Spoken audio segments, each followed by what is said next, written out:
सत्यराम, वो सूफी का कौल हो या पंडित का ज्ञान, जितनी बीते आप पर उतना ही सच मान। जब भी रंग ढूंढना हो, मुझे कल्पनाओं के लिए तैयार रहना है। यह आसान काम नहीं है, क्योंकि मूड नहीं चलता, हमेशा समय की जरूरत है। देखना चाहते हो तो देखिए कैसे एक फूल की पंखुड़ियां सूख जाती हैं, रूपकों के माध्यम से आंसू बहते हैं। सत्य वचन, मौलिकता शायद ही कभी एक सूत्र से आती है। मेले में बिछड़े तथ्य याद रखें। वास्तविक लेखन शिल्प सीखने के बारे में है, मूल सिद्धांतों को समझना और खच्चर जैसी दृढ़ता के साथ समय के साथ अपने कौशल का सम्मान करना। एक अच्छा लेखक बनने के लिए ईमानदारी और कड़ी मेहनत करनी पड़ती है। लेखन मजेदार और फायदेमंद हो सकता है, हाँ, लेकिन अच्छा लेखन शायद ही कभी आसान होता है।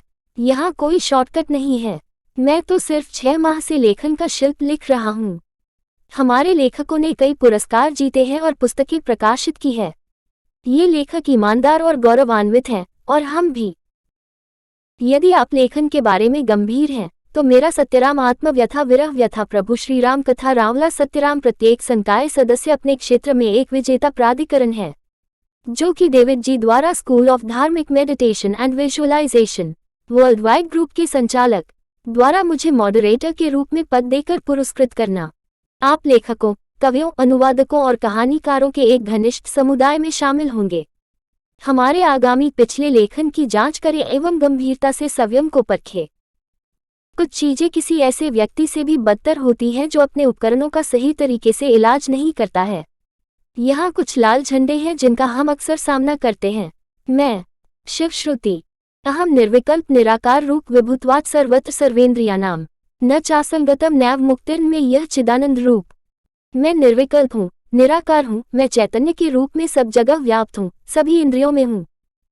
न मुझे किसी चीज में आसक्ति है, नहीं मैं उससे मुक्त हूँ। मैं तो शुद्ध चेतना हूँ, अनादि अनंत शिव हूँ। हर हर महादेव। इस छोटी भक्तिपूर्ण श्रृंखला में एलिस्टेयर बेग हमें यह सिखाने के लिए पवित्र शास्त्र से आकर्षित करते हैं कि हम दुख के बीच में भी भगवान की स्तुति कैसे कर सकते हैं। दिन भर इतने लोगों, इतनी चीजों और इतनी बातों का ख्याल रखना पड़ता है कि अपना ख्याल आते आते थकान लग जाती है। ऐसे में एक दूसरे का ख्याल रखने के लिए याद दिलाना पड़ता है। प्रेम के लिए सबसे कम समय है। हमारी दिनचर्या में जरूरी है हर काम और उसका समय पर होना, यहाँ तक कि शाम नहीं तो सवेरे। सब्जी लाए बिना भी काम नहीं चलता। बच्चों की फीस भरना तो भूला ही नहीं जा सकता। आगंतुक से बातें करना और उन्हें चाय पिलाना भी नहीं टाला जा सकता सिवाय प्रेम के, जिसे टाला जा सकता है समय मिलने तक। प्रेम किए बिना भी चलाई जा सकती है गृहस्थी की गाड़ी लंबे समय तक, जबकि छोड़ी नहीं जा सकती एक छोटी सी चीज भी।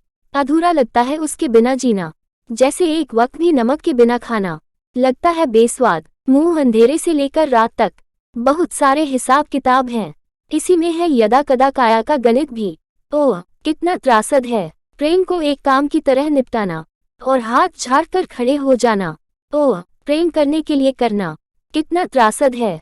फिल्म दफ्तर, पड़ोसी, नेता, सरकार, पार्टी, यहाँ तक कि नराधम किस्म के लोग भी किसी भी समय हो सकते हैं वार्तालाप के विषय, सिवाय प्रेमालाप के। यहाँ तक कि तुच्छी बातें करने पर भी अघोषित पाबंदी नहीं है। पालते हुए दुनिया देखने का दम्भ। साप्ताहिक भविष्यफल में पढ़ने को मिलता है दाम्पत्य सुख, साफ सफाई, धुलाई, कढ़ाई सब जरूरी है। मन के दर्पण की धूल कौन देखता है। कितनी बार मन हुआ कि सुबह सुबह मुंह धोकर पोंछूं उसके आंचल में, या वही कभी दुलरा कर पोंछ दे मेरी आंखों के कोर। पर रोज जरूरी है झाड़ू पोंछा।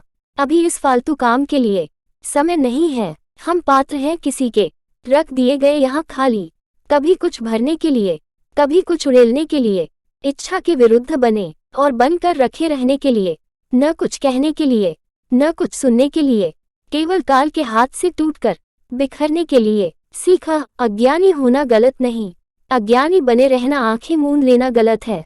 कुछ कर्तव्य व कर्म सिर्फ पैसों कमाने लिए ही नहीं, इंसान की सोच, पॉजिटिविटी, सौभाग्यवश भी संभव होते हैं। सत्यराम।